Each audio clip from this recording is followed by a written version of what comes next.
On this week's episode of Top of the List, we take a trip down memory lane to some of our favorite childhood films. We're going to be discussing the first 11 Disney Pixar films from Toy Story all the way to Toy Story 3. Stay tuned to find out what's on top of the list.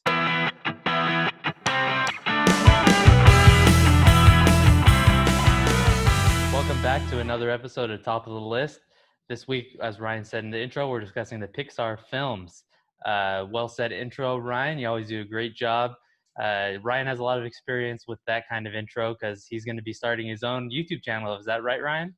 Or no, you're working for Menlo. There you go. Yeah. So I work for, little quick bite here. Give me the plug. Thanks. Orby the SID. My Instagram title, SID, stands for Sports Information Director. It's my title over at Menlo College, repping some of their gear today. And going to be starting our weekly show, interviews, updates with Menlo Athletics. So thanks for the plug there. But quickly, yeah, dude, I'm super proud of you. Yeah, you sort of inspired me on Top of the List. You were the one who came up with the idea to start this weekly show and taught me a lot about it. So I'm ready to take that on as well. But cool. Owe a lot to you. So thanks there, Dom.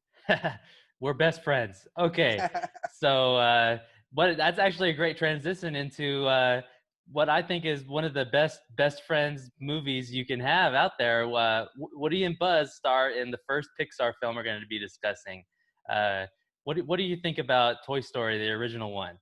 Yeah, so just a little disclaimer before we start. Of course, all 11 of these films are great films. We're going to be doing a little bit of a lightning round today, just because, like we said, there's 11 films. We don't want to be here for 4 hours. You don't want to hear us talking for 4 hours. So we'll go lightning round, just our score, what we think, what we like about the film or dislike it that gives it that score, and we'll move on at the end. We'll close out each with our top 3. But, kicking it off, thanks for throwing it over for me, Dom, for Toy Story. Sorry, before I wanted to cut you off before you start. So I think we should just really let the we've established a good number scale so people, can figure out from our numbers what our thoughts are. We kind of really worked on getting that number score down. So I think we'll let the numbers speak for themselves today. Yeah, perfect. So starting off with Toy Story, it's an iconic film, definitely a new genre of, yes, it's an animated children's film, but a film that no matter what your age is, you can connect, you can relate to.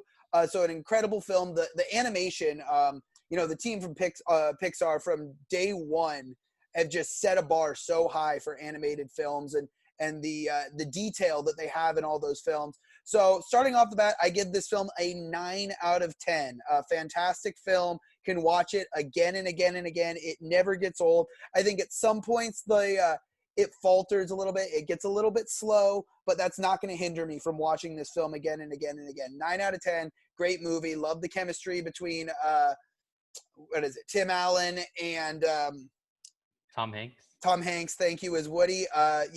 That's all I can say about this film. 9 out of 10 off the bat. Well done, Pixar. Welcome to the world. Wow, dude, that seems a little low to me. Okay. No, I'm just kidding. That's a good score. Yeah, I'd give this one. This is for me. I don't know, dude. I want to let the numbers talk, but for me, I don't know. Every film is pretty amazing to me, so I think this is going to be the first of many 10 out of 10s for me on this list. Okay. Yeah. I think if you look at this as a standalone film, or if you're talking about greatest animated films of all time, it can definitely be a 10. But you're right. There are just so many fantastic films we're going to be talking about today. I felt like I cannot give every one of these a 10. So I'll start it off with a 9. Still a fantastic film, though. Fair enough. Yeah, this is a 10 out of 10 for me, just because I think it's kind of like some of those other previous 10 out of 10s we talked. We talked Raiders. We talked Back to the Future, the original Back to the Future, for myself. And kind of like The Dark Knight. These are revolutionary films. This was like the first feature-length animated film, computer animated film. And for that reason, I think it's, even though you can look at the next few Pixar films and see the animation improve over the years, this still holds up today, I think. Absolutely, yeah. And it's an original idea, too. I definitely think. I love the idea of giving these toys, these children's playthings, their own their own identities. It's definitely an original idea and one that's extremely well executed. Absolutely. So your score was a 9 and mine was a 10. And Perfect. so that brings us from 2000's, I think it was 2000, no, 1995's Toy Story to 1998's A Bug's Life. Both Yes. both films directed by John Lasseter, Yes. who's directed. He's been involved in a lot of Pixar films. One of the big names over there. Um, Absolutely. Yeah. so for me, I think Bugs Life was a good follow up. I think I introduced you to the Pixar theory, Ryan, where Yes. all these are Absolutely. created or connected in some way, and Huge this is fan one of of it. the ones where it's connected to Toy Story. I don't know if you did you know that it's connected to Toy Story because they show the Pizza Planet truck in one shot of Bugs Life when he's headed to the city. Flick is I headed to the I city. didn't know, or I did see that. That's right in the trailer. Yeah. And a lot of these movies have awesome. I've been noticing that as I've been rewatching them, have awesome cameos from former or future movies. We'll talk about more of them later on. And yes, I did notice that, seeing that outside the trailer where the Yeah, city is. Yeah. So great call there. And I think you even see some of the boxes that make up the city have different references to other things that happen in Toy Story. right. Uh, but yeah, What's this your score for this one? you know this is a sort of a dark horse Toy Story. I'm sorry, Pixar film. It's not as beloved as a Toy Story or others that come to mind, but it's still an enjoyable film. I give this one about a 7.5 out of 10. This was actually watching it this time for the show, the first time I had ever seen it. Um, it's enjoyable, definitely. It's not Toy Story. It's a good story. Like I said, it's not a movie though like Toy Story that I'm going to take the time to watch again and again and again. It's one that if I catch it on TV, I'll watch it. But it's not anything like Toy Story or some of the future films. I've always been a big fan of this one. I remember growing up watching this one, having it on VHS and all that stuff. So maybe it's a little bit of nostalgia for me, but I really Okay. like the characters in this one. The villain, he's pretty scary. I remember being scared of Hopper. Hopper, yeah. Yeah, he's pretty good, and the voice cast in this one in particular, great voice cast, especially the group of circus, warrior bugs. They're supposed to be pseudo warriors, but they're not really. They're just circus Right, yeah. bugs. Great voice cast here, I thought so, and the characters are strong. I liked Princess Anna. She has like a really strong, she's in charge of the whole female in charge, and then but the romance between her and Flick, and then but I don't know. So I think that's what holds me back from this okay, film is I don't buy into the romance between her and Flick. It's Flick who's just constantly trying to impress his princess, and she kind of just snubs him until he becomes like the hero, and then she like for political reasons like falls in love with him, and that kind of is what holds this film back for me. okay. So my score is going to be 8.5 because I Yeah. kind of agree with you on that. So I'm gonna give this one 8.5, and you gave this one 7.5, right? Yeah. Yep. Exactly. Yeah, but still, like I said, definitely worth a watch for anyone who hadn't Yeah, watched it. I was very pleasantly surprised. I yeah. hadn't heard many good things about A Bug's Life, which is why I hadn't watched it until this show. Definitely, if you haven't seen it, give it a chance. To drop in the comments what you think too. It's enjoyable. And that's gonna bring us right on over to. I feel like I say this way too often, but one of the best sequels of all time. Yeah. That's 1999's a Toy Story 2. Yeah. Yeah, you go and see Toy Story, very original film. Everyone was blown away. Everybody loved it. Every kid in the world wanted to have Buzz Lightyear, wanted to have Woody. And then, we come out with Toy Story 2, and you're wondering, can they top it? Hold Can on. they Bring it back. possibly? Bring it back. Did Okay. you have, because I wanted one, my parents would get me one as a kid. Did you have the Buzz Lightyear action figure that had the wings and the laser coming out of his arm? My Yes. parents would never buy me one. Every time we go to the Disney store, I wanted one. My parents wouldn't get it for me. You had one? Yes, I had Got it. one. You would have been one of those kids that I was jealous of. I love those, and the buttons to infinity and beyond. I I wanted had one so Woody badly. too. Oh, I see. I never saw like a Woody. Yeah, I Woody had a was Woody different. too. Yeah. Buzz Lightyear was cool though. Buzz Oh Lightyear was yeah. awesome. I liked the laser in his arm. I thought that was the coolest thing ever growing up. And you bring up Buzz and Woody, and you think that you learn a lot about these characters. The character development is so great in the original. I think we kind of touched on that briefly, but And this one, you know, you're afraid, are they going to go on too many side plots? Is there going to be side stories? Are they going to get the characters are going to go anywhere? But really, it gets deeper for the characters in this movie, especially Woody and having to go and find Jesse Absolutely. and, you know, Let all me that. tell you, this film, I mean, the first two Pixar films are great. Why I give this one, and I'll give my score here. This one's a 9.5, just slightly above Toy Story 1. This film makes you feel. There are some emotional scenes in this film that tug at your heartstrings. Yes, there are times when you feel that way a little bit in Toy Story, not so much in Bug's Life. It's more lighthearted. But Right. this one, where literally, you know, you see people crying when they Yeah. see this for the first time. I mean, it really takes an original idea from Toy Story and then builds on it and builds on the lifeline of these toys. When you have Jesse's backstory, the prospector's backstory, it's really a heartfelt film and a film that And you connect. heartbreaking. Yeah, absolutely. Yeah, especially Jesse and, you know, the prospector and why he's evil, why you find Hmm. out why he's evil and all of that. I Yeah. think it's pretty great. And, you know, Buzz having to deal with Zurg, you know, kind of that Star Wars-esque kind of Yep. relationship there, right? Yep. And kind of easily a play on Star Wars. So Oh, without a doubt. Yeah. yeah. So I love this one. So you give it a 9.5. I gotta give this one another 10. They Okay. did the impossible and made a film that's just as good, if not better, than the first. I think we can definitely agree there. Yeah. Love this film. Absolutely love it. Uh, What's yeah. what's the next one on our list, Ryan? Next up would be, I have to look here. Monsters Inc. Actually, this was the first Disney Pixar film that I saw in theaters. Okay.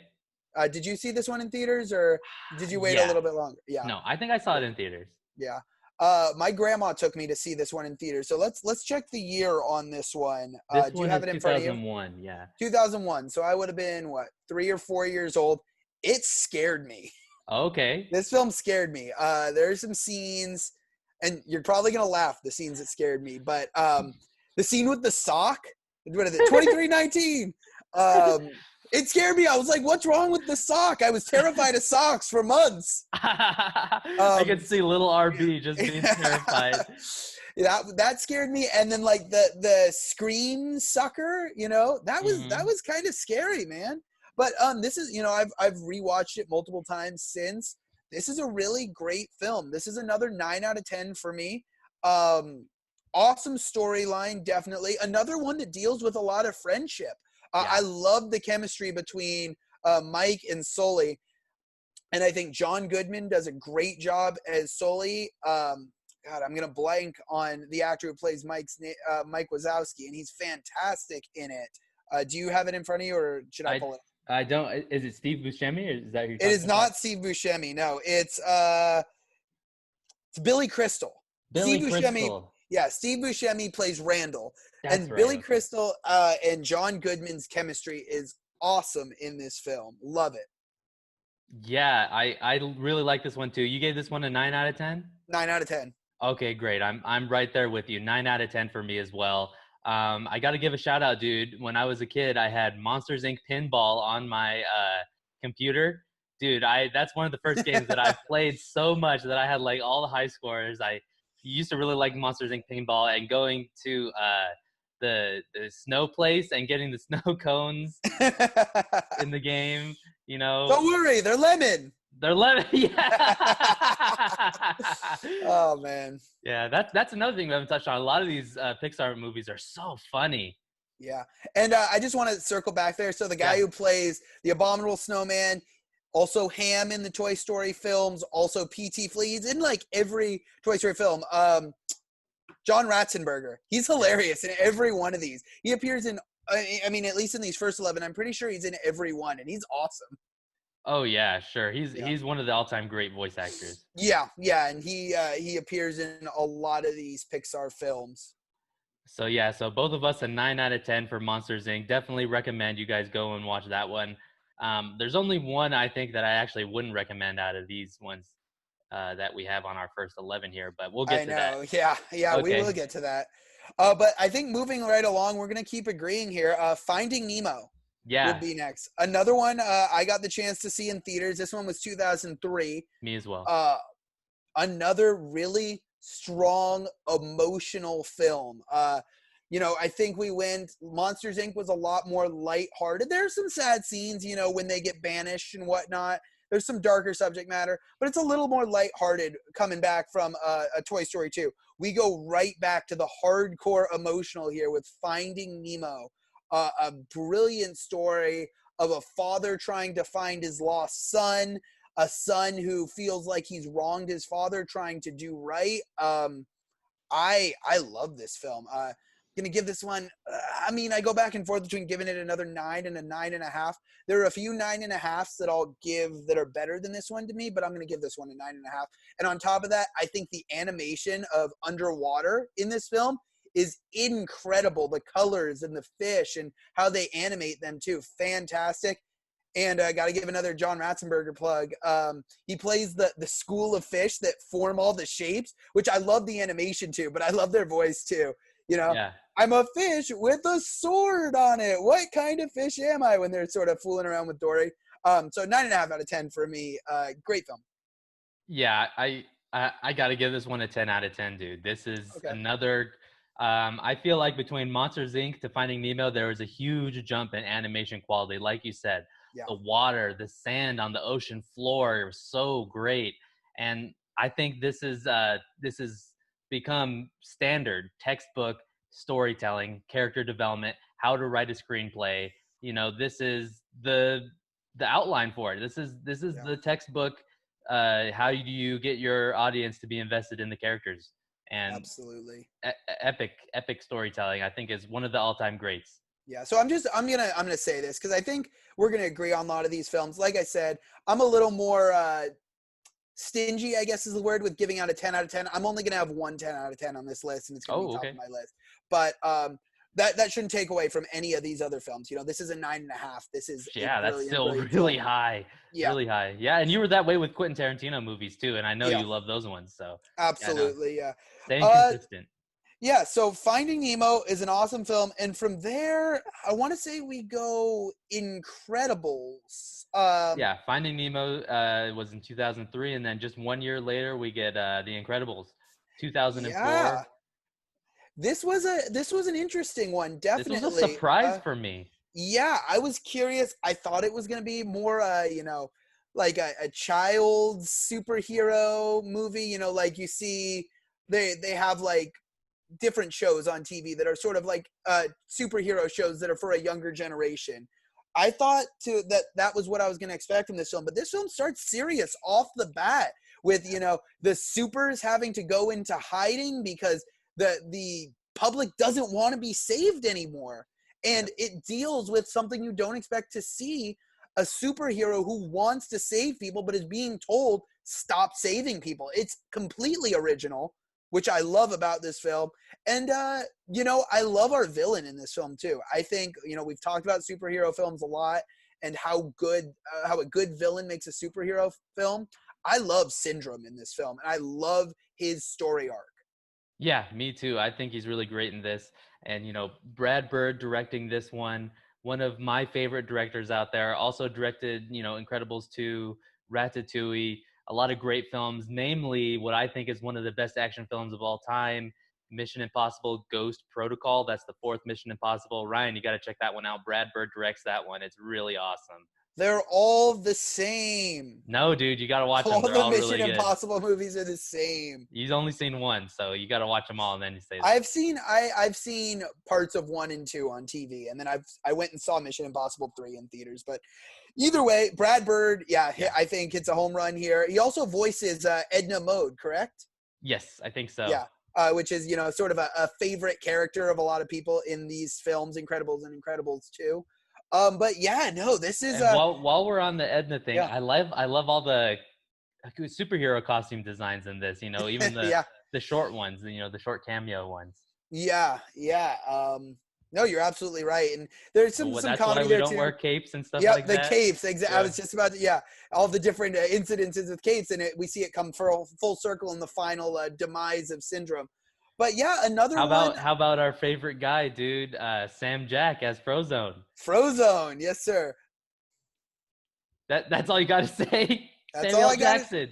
He is fantastic in this film. He plays plays comedic relief, which is something we don't necessarily always see from Samuel L. Jackson. In fact, I think this was the first film I saw him that was not completely serious. Like I had seen him in Snakes on a Plane, of course, Pulp Fiction. Later on, he plays our villain in Django Unchained. But no, this is, and of course, Hateful Eight. But this is a great role for him. To me, out of character for Samuel L. Jackson, but hits it on the head. And I love him as Frozone. Yeah, definitely a comedic relief character, but a big character nonetheless that we're totally bought into. We don't feel like he's forced into the film. Yeah, absolutely. So I don't know if you gave your score yet, but I'll just go ahead and say that my score for The Incredibles is going to be a 9.5 out of 10. There is like one tiny portion where there's like just a little bit of a slow spot where they're trying to figure things out. I don't know if you remember it, Ryan. I haven't seen it in a while, but I think maybe you just watched it. Yeah, just watched it. So I think it's after the plane crashes and then the three family members, Yep. what I'm talking about. Dash, Elastigirl Violet. and Dash and Violet. Yeah. Yeah, the three of them, they're in the ocean and they get back and they're trying to figure out what to do. I think that's kind of like a little bit of an exposition, as well as kind of the reveal where he's Mr. Incredible's on the computer and then he's seeing that all the supers are just decommissioned or dead.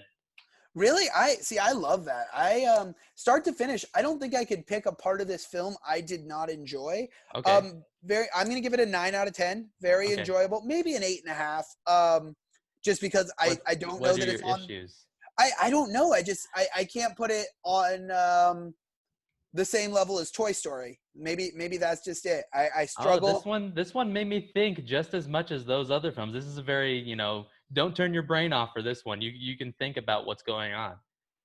Yeah. I maybe I just felt that like Syndrome's character, I didn't really get his evil plot at the end. I understood that he wanted to be the superhero, and the machines, sort of finally gaining confidence. But I didn't understand why he needed to kill so many superheroes to get it ready for Mr. Incredible and then have it kill Mr. Incredible to then bring it to wherever they are. I think it's supposed to be Chicago, but I'm not exactly sure.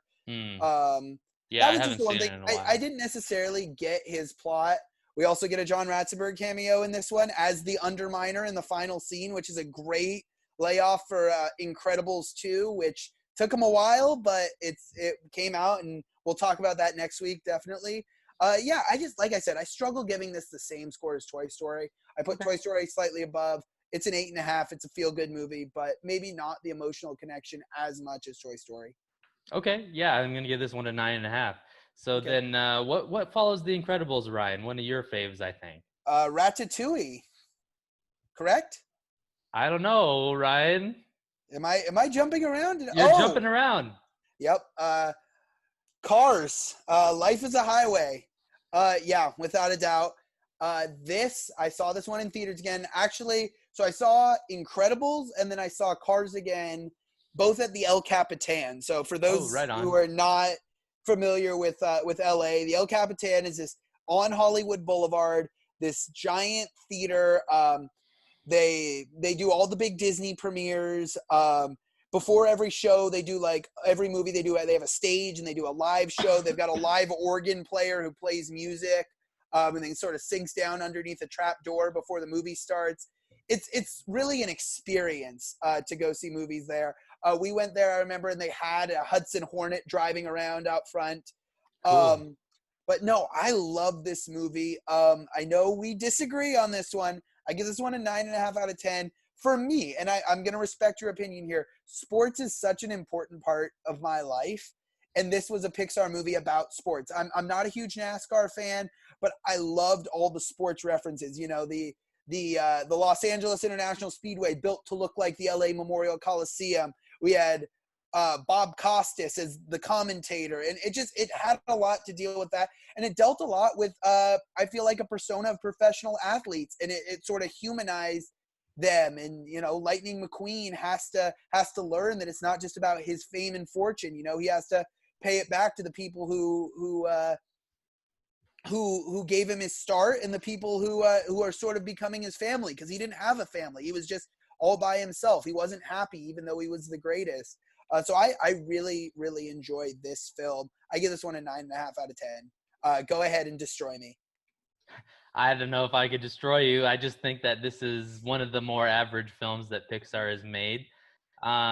It's not like we just talked about The Incredibles. How you could think about that one. There's lots of themes to talk about on Incredibles. The whole thing with the supers and how that was really complex. The way they handled that like sort of issue within the world. And there's a lot of emotional connection and emotional relationships. And in this one, it just kind of feels a little hollow to me, and it does not So feel original at all. you don't buy in on my professional athletes talk there, or, the idea that you It's can't just worry about yourself. That's what it's all about. Lightning McQueen, I don't know how recently you watch this, but I never realized this at the beginning, that they're like, he loses that race or ties in the first race, which causes, the whole, he has to get to California, gets lost in Radiator Springs, because he races without a crew chief. He fires 4 separate crew chiefs in his rookie season because he just wants to be on his own. But it takes him, accepting the help from others for him to become his best self. I think that's a great theme. it's something we'd seen a million times before. Arrogant guy goes around, he thinks he's the best of the best, but then he has to get taken down to earth. Gets put off. It's Iron Man. It's the same exact thing. I wouldn't go that far. Now that you point that out, though, I think like maybe Longest Yard or other sports movies. Longest Yard, Paul Crewe, a former professional athlete, gets sent to prison and sort of taken down a notch. The inmates become his family, sort of thing.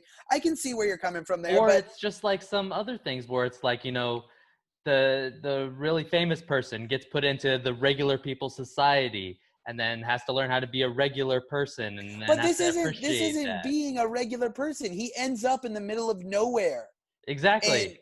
helps better this town, and they help better him. I don't know. We're gonna disagree on this one. It's Yeah. okay.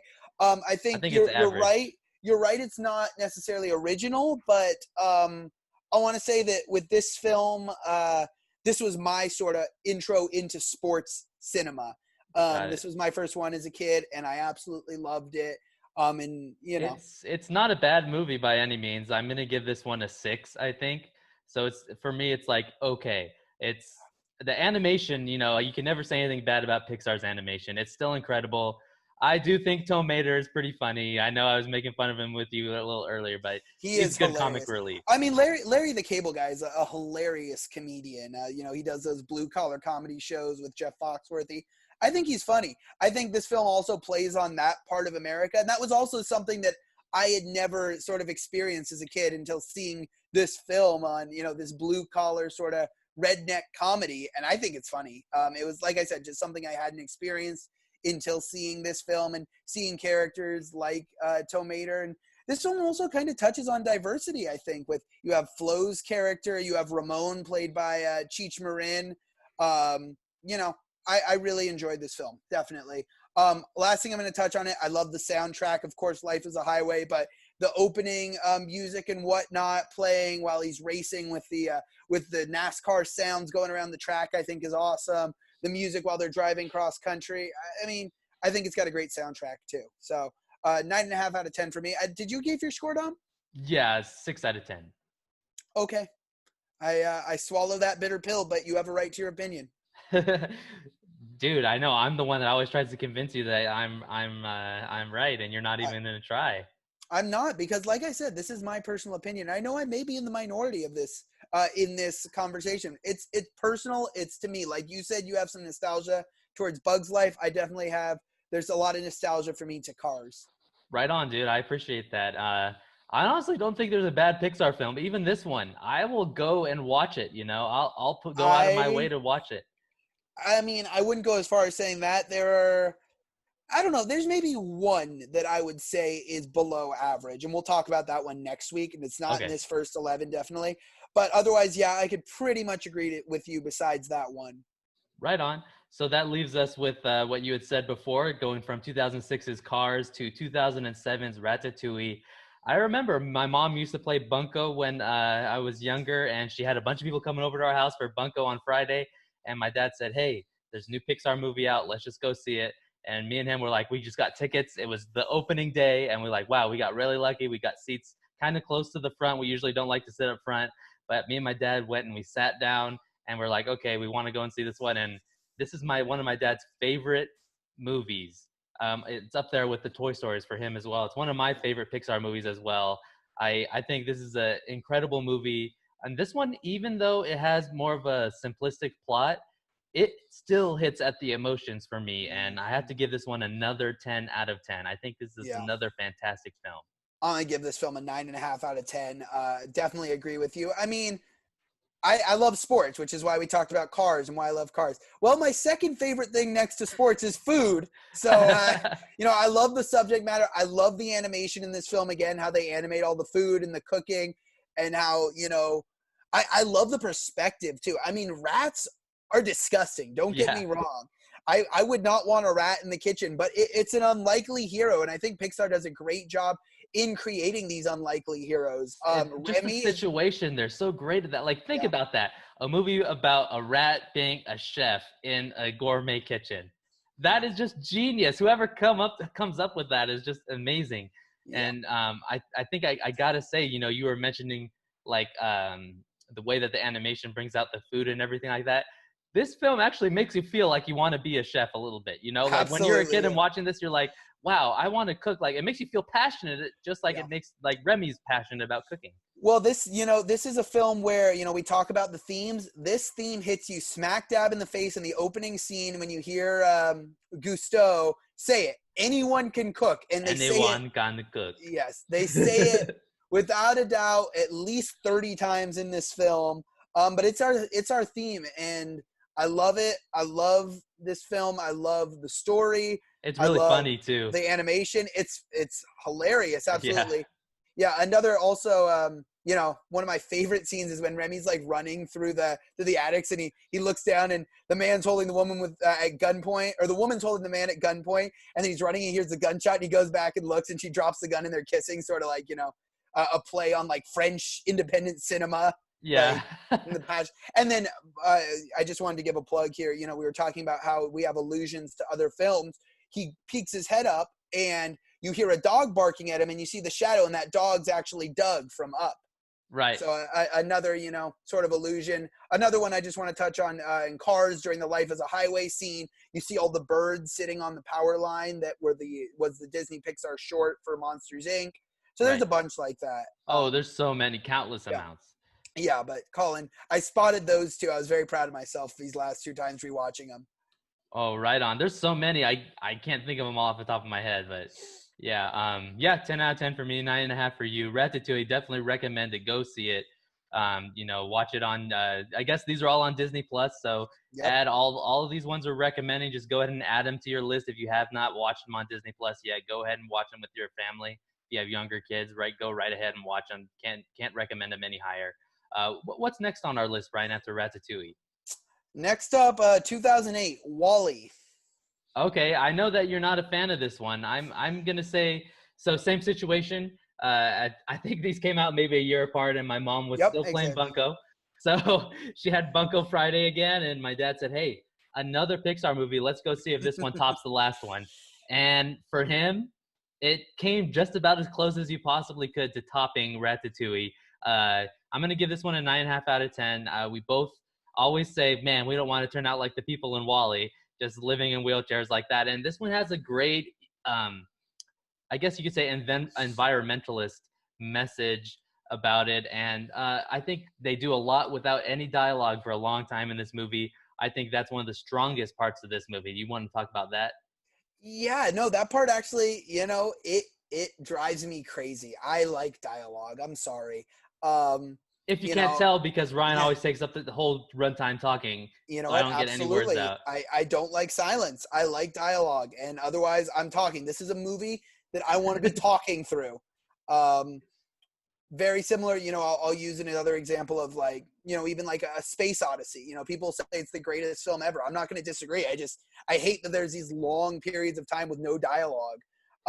But the second half of this movie is great, and it's not just an environmentalist message, but also a message about not living a sedentary lifestyle. And that was something that was very big in 2007, 2008. Obesity rates in America were off the charts, which I'm sure they still are. But it was it was all sorts of commentary on that, protecting the earth, staying in Recycling. shape.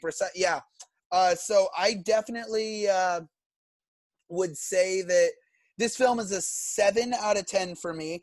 The entire second half of the film, when they get to the space station, up to the resolution, you find out, the steering wheel automaton is evil. I love that part. That's like a 10 out of 10 for me. But then the rest of the movie, honestly, the beginning part, I give it like a 5.5. So average it out, it's like a 7, maybe a 7.5. Honestly, I didn't get the chance to rewatch this one just because it's not one of my favorites. So yeah, I'm comfortable giving it like a 7.5. Okay, so enjoyable for you Yeah, to definitely. watch. Okay, cool. Yes, I like this one quite a bit more. I think this is a really great one, and you guys should definitely check it out. Great, uh, very cute relationship between Wally and Eva. I think it's really great, and there's lots of little cute little robots you can watch, and I think this one has a really great message. Another incredible score by Pixar. There's always some great music to go along with Pixar films. Mhm. So yeah, Wally, I'm gonna give this one a 9.5. Ryan's giving this one a 7.5. Um, let's see, what's next? We got 2 more. We got to talk about what might be the top of the list. I don't know, dude. I really love this one. This is one of the few movies you and me. Oh shit, it's already happening. It's hitting, man. It's It hitting. didn't just think. Okay, so we Just left off on music on the last one. This one has my favorite music out of all Pixar movies. We're talking about 2009's Up.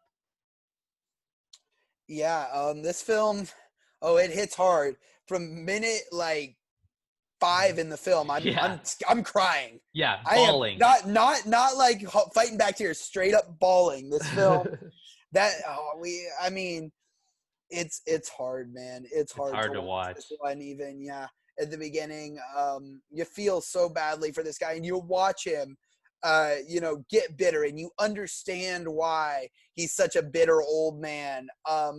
You feel for him once again. You build an emotional connection right off the bat with our main character, and it's just, It's so yeah, real. Just that first part where he meets Ellie and they yep. fall in love, and what goes from them being kids to them getting married to them growing old, and the sadness. And they actually hint at like she has a miscarriage that she couldn't have a baby for some particular reason, and then she's really depressed about that.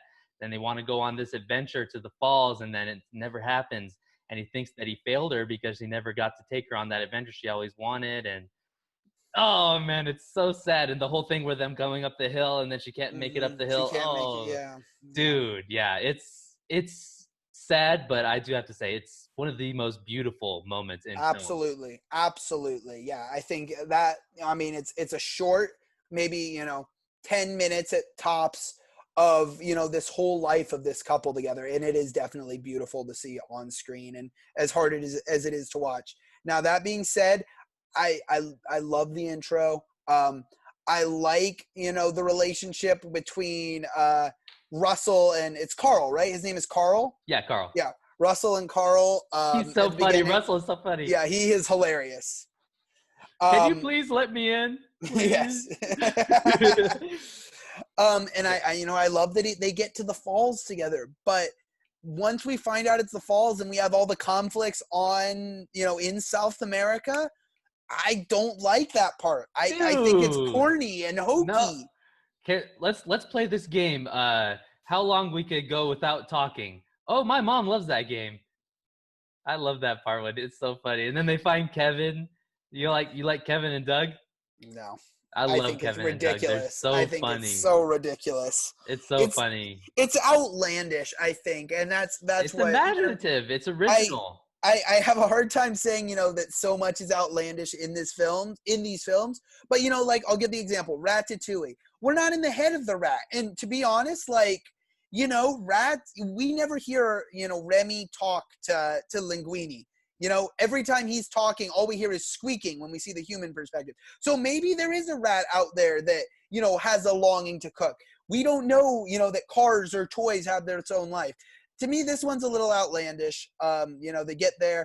I have no idea how the guy on the blimp, our villain, is still alive, because he's like an old man when Carl's a kid. So that Yeah. always just drove me the wrong way. I didn't like that. Yeah. I also noticed that on a rewatch as well. Yeah, I'm gonna give this one. I gotta give this one like, gosh, I don't know. There's little nitpicks that you can make, but I think this is a really awesome film. I'm giving it Yeah, another no, 10 I out of 10. agree. Okay, I'll give this one an 8.5 out of 10. Okay, right on. Yeah, I Yeah, definitely recommend this one. yeah. Another great leap in animation as well. You know what? Yeah, go ahead. Bring it back. I'm gonna give it a 9 out of 10. Okay, cool. Now that I'm just because the beginning of this film, you're right. I mean, there are no other words besides it's beautiful to watch Mhm. that at the beginning of the film, and that puts it to a 9 out of 10 for me. Even Even at the though it's end too, when he has to realize, he thought he failed her his whole life, and then he looks at the storybook, and what he thought were empty pages where she was supposed to write about her adventures that she was going to have. He thought they were empty pages, but she had filled them up with wedding pictures and moments they had shared together, and then their she wrote adventure, yeah, there that thanks for this great adventure, and that always makes me cry too. I think that's yeah. really emotional that he had to learn how to move on. Yeah, and the score while he's, Oh, anytime, he has the picture of Ellie and he's looking back, or in that opening scene, heart-wrenching, definitely pulls at the heartstrings. absolutely. So 9 for you, 10 for me. Are we at 10 or we still have one more? We are at 11. We We're are at at our 11. Okay. final film. Yeah. And I'm just going to come out and say it right here. Toy Story 3 coming out 2010. This is a 10 out of 10, 11 out of 10, 12 out of 10, 100 out of 10. This How many is years after Toy Story 2? so Toy Story 2 was 1999 and this is 2010. So this is 11 years A later. decade. Yeah. Wow. And this And film, could they top it? That's what a lot of people were thinking at the time, and myself included. they top it, they top it, they top it. This film, it takes us from, we have Jesse's character. We learn in Toy Story 2 that, toys get thrown away, get forgotten about. But we're like, okay, at the end of Toy Story 2, Jesse and Bullseye, they end up with Andy. Great, they're going to have another meaningful life. Toy Story 3, 10 years pass, or 11 years pass in real life, and probably in, the time of Andy's Close, life yeah. too. And it's time. It's time. We're going to see what Andy does with his toys that have been his childhood. And this one, I think they kind of knew what age group they were going for. The kids that grew up watching Toy Story 2 Yes. and now are older. Yes. And they knew, let's go full nostalgia, Oh, man, full yeah. pull on the heartstrings. And they have comedy. They add a lot of character.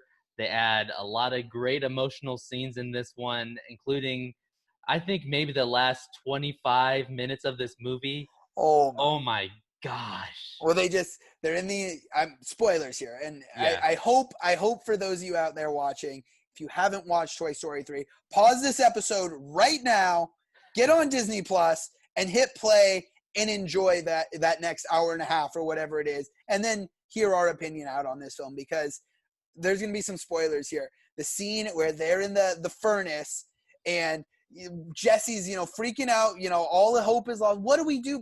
And he just kind of looks at her and holds out his hand, and they all join hands. Chills down my spine as, once again, the tears have started to flow. Don't cry, right? Oh, man. Yeah, dude, it's so great. And even after that, we get a happy ending too. They're handed off to Bonnie, and we get a very satisfying conclusion of that. And he's almost gonna take Woody with him, but he knows he has to keep the gang together. And Yeah. it's just, we could all, I feel like everybody on the planet Earth can relate to that feeling. Yeah, absolutely. And, that's a heart-wrenching scene too, where, because she's been playing with Woody at the daycare, and, he gets through introducing all the toys, and Woody's at the bottom of the box, and she goes, "My cowboy." And he like sort of hesitates, to give up Woody, because he was going to take Woody to college with him. Yeah. Yeah, definitely a heart-wrenching scene. I want to go back here though, the nostalgia piece at the end. How do they get out of that last scene? How do they do it? Who are the heroes? The little green aliens. men, the claw, and Mr. Potato Head and Mrs. Potato Head at the end. You saved our lives. We are eternally grateful, which is what they keep saying to, they won't leave Mr. and Mrs. Potato Head alone in Toy Story 2. You have saved our lives. We're eternally grateful. And don't they think that they're their sons or something like that? Well, they raise them as their kids, yeah. Yeah, because at the end, Mr. Potato Head brings them home, and Mrs. Potato said, "You brought back children. They're so cute." Yeah. Let's talk about the villain in this one, Ryan. The name Ooh. is escaping me, but a great Lotso. performance. Lotso. Lotso Bear. Yeah. Yeah. Yeah. Great performance. Awesome performance, and once again touching this whole idea of cynicism of toys. He has sort of the same plight as Prospector Pete. I believe Pete, right? Yeah. They just call him the Prospector, but I think he's named Stinky Pete the Prospector. Right. um you know he thinks these the toys should stay in the daycare. They will be loved forever there. They won't be thrown away like he was and like the baby was. Sort of his henchman, the big baby. I'm looking to see who gave this performance. I got it right in front of me. Voice cast here. Lotso Bear, played by, why am I not seeing it? All right, come back to me. You go ahead. Your thoughts on this film. Yeah, I love this one, dude. I think we're getting to our list here pretty soon, and I'm having a hard time picking which ones are my favorite. I feel like, all three of these Toy Story movies, they're all so even for me. I feel like you could put any one of those three at the top of the list for me. Maybe just say, like, of all the Pixar movies, the Toy Story quadrilogy is my favorite series of films. Come on, They're you're all not gonna really give us great. that cop-out ending. Come on, you've got to give it. I'm gonna hold you to it. I spent. Did you find the actor? Yeah, so Ned, I'm not sure if it's Beatty or Beatty, Yeah. Beatty, but yeah, gave the role an incredible role there. Performance as this cynical toy, Lotso Bear. That toys are meant to be with children. They'll never love you. They just want to play with you until they're done. Yeah. And he sort of gets I don't know if it's a happy ending necessarily, but where they find him in the truck driver. Oh, it's a Lotso Bear. Still smells like strawberry. He kind of gets proven wrong that adults can still play with toys. And, it plays on the nostalgia of us in the theater, us that grew up with Toy Story. Maybe now we're getting, in fact, we were 14 when this film came out or somewhere in there. Maybe we're getting too old for toys. But to remember that those toys meant so much to you as a child. Don't just throw them away. Those have sentimental meaning to you. And, I think it's also got a great message of, passing them along too. Andy will always have the ability to go visit Bonnie and to see his old pals, Buddy and Woods, Woody and Buzz there. So I think there's some great messages in this film. Really another heartfelt film, really emotional. To me, this is a perfect film. Yeah. 10 out of 10. All right, so are we ready for lists? Yeah, dude, go ahead. Let's hear your list. I'm really eager to see what you have. All right, so and there are so many great films. I want to say we had to narrow it down to 3 so the episode wasn't too long. So all of these are well above average films. But number 3 on my list, definitely Ratatouille. I love the subject matter, of course, the food. I love the perspective of a rat who wants to cook, our unlikely hero. I really enjoy this film. I love the theme. Anyone can cook. It makes every kid who went and saw this in theaters, myself included, want to go look through a cookbook and, try and cook because you feel like you're able to cook. So that's for number 3 for me at 9.5 out of 10.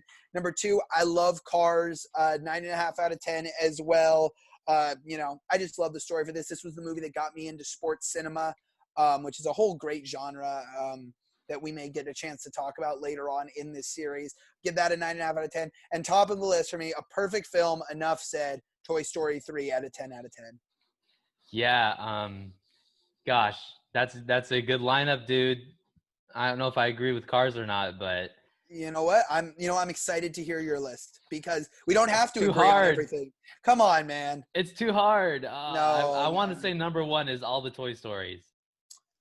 Okay. So let's do this. I understand you love the Toy Story films. Taking the Toy Story films out of this, and I'll do the exercise too. With no Toy Story, the film that would probably crack into my top 3 would probably be Finding Nemo. Okay, so it'd be Finding Nemo, Ratatouille, and Cars. What are your top 3 taking out the Toy Story films from the equation? Okay, without Toy Story in the equation, I would say top 3 would probably be Finding Nemo, what was the other 10 I gave besides Up? Because I think Up would probably be top of the list. I feel like you gave Ratatouille or maybe Monsters Inc. No, Monsters Inc. was a 9. Ratatouille I gave 9.5. Or no, did I give Ratatouille a 10? I I think you might. may have given Ratatouille a 10. So Yeah. two of the three in the list, then we agree with Finding Nemo and Ratatouille. You know, the Finding Nemo, disconnect there between Ratatouille, Up. and Up is right there. You know, Up Yeah. is another 9.5. I I really think like I Wally gave a it a lot too. 9. Yeah. I think I, Wally I would probably be number 4 for me.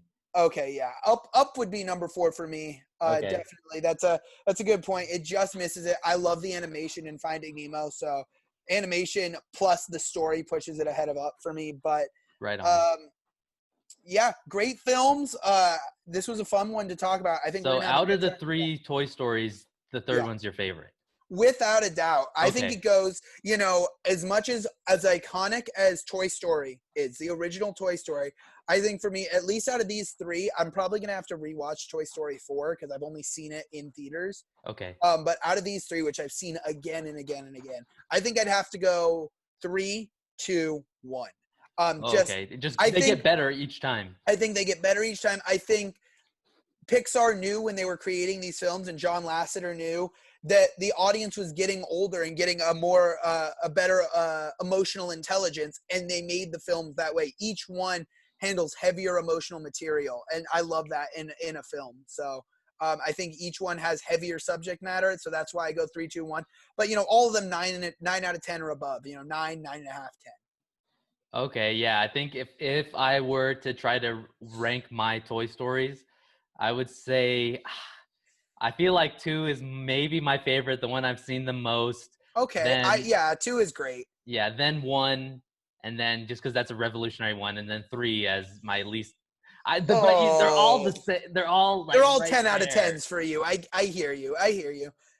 Definitely makes Yeah, but sense. I definitely say 2 is definitely my favorite though. If I'm Two gonna is watch two one, is a I'd watch 2. fantastic film. I agree. If I'm gonna watch one, I'm gonna watch 3 definitely. But Okay. bottom line, they're what, hour and a half films. Oh Sit yeah. down, have a nice evening, watch all 4. Why not? Yeah. All right, dude. I think that we can call it there. I'll give my. Well, next week we're gonna be finishing. We're gonna do Pixar Part 2, going all the way from what's next after this. I Yeah, I think have it's to look this one up. After Toy Story 3 comes so all the way from Cars Cars 2 2. to the most recent film Onward. Yes. And then, of course, we're going to be getting Soul coming this November, hopefully. Maybe we'll see what happens. And then Yeah. they recently announced, Ryan, I did you get see this. the Yeah. news? Yeah. Luca. Yeah. Yeah, Luca coming out, planned for 2021. I believe this film was this one. I think I was reading about it. It had been planned. It'd been in production for a while, and they had held off on it, but Yeah. now getting ready to release it. June 18th, 2021. So Yeah. Looking forward to that one. Sounds kind of like a Ponyo style kind of story about, being a sea monster and friendship. So that could be really cool. yeah, and it does take place on the Italian Riviera. Looks like they're gonna. We love the food animation in Ratatouille. Looks like there's going to be a Yeah. lot of food elements in this film as well. So could be a good one as well. Another Pixar coming of age film. I think they did a really great job with Onward. There's some other great coming of age ones that we'll talk about next week. Inside Out, Big Hero 6 come to mind. So excited to see what that one is too. So, thank goodness the Pixar guys, Pixar team, keeping it coming with the great movies. We're really excited about that. Yeah. But I think that'll just about wrap it up for this week. Like we said, we'll be back next week with part 2. We'll also be back next Friday, or I guess this upcoming Friday, with our review of Umbrella Academy Season 2, which came out on Friday, July 31st. So that's now 4 days ago on Netflix. Any Umbrella Academy fans or fans of, superhero film, this is an awesome Netflix original series. 2 seasons now, 20 episodes. Give it a look. It's worth it's a binge worthy, week or so. But, feel free to like, comment, subscribe. For those of you, thank you, who are listening on the podcast, thank you for listening. Give us a 5-star review. My name is Ryan Barnett, or RB. You can find me on Instagram at RB_the_SID. Dom, go ahead and take us out. You can follow me at Dom Gonzalez 48 DOMGONZALES on Instagram and Twitter. You can find me there, and that's 48 at the end. With that said, looking forward to the reviews next week, and we'll see you guys then. Have a great week. Later.